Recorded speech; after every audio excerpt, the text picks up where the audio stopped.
Hello, today I want to show you through some of the new textures watercolour inks. So these are beautiful saturated ink in 15ml bottles. We've got the two different colour variations. We've got Bright and we've got Urban. Now today we're going to be looking at the Bright, and I'm going to be working on a CraftStash Essentials blending mat. I'm going to pop a piece of white paper underneath so you can see the colours that I'm dripping onto it. So this is the Brights set. We have 5 different colours in here. Let's start with the first one. Now, all of the bottles are glass bottles with a little pipette in the top, so you can add just a drop to your project if you wish.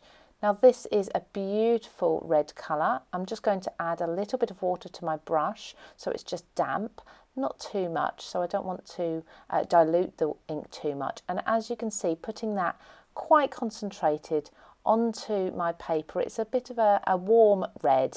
It's got almost a coral colour to it, and as I add more water at the bottom you can see the sort of shades that you can dilute that out to.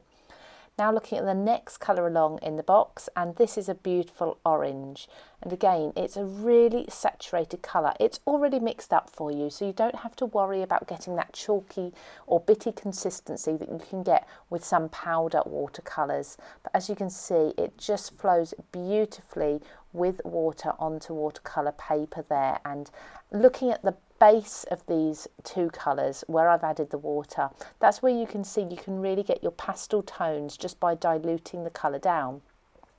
Now looking at the next colour along, and this is a blue, and it's a beautiful bright blue.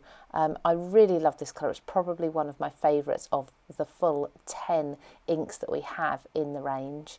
As you can see here, it really is beautiful, a lovely cool blue. Just adding a bit of water there so you can see the diluted version if you want to get those lighter pastel shades.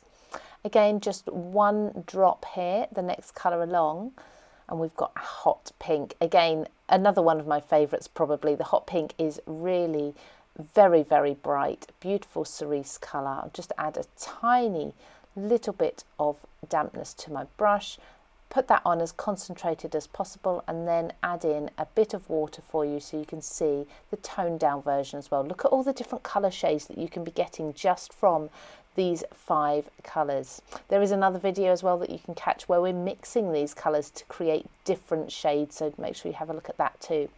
And the last colour here is the green. Again, just one drop, and you can see I've got lots and lots more ink still to use on my palette there. Just picking up a tiny amount, brushing that onto the surface of my watercolour paper and blending it down into a paler shade there. You can drip some more colour into the top to make that a little bit deeper if you want to too.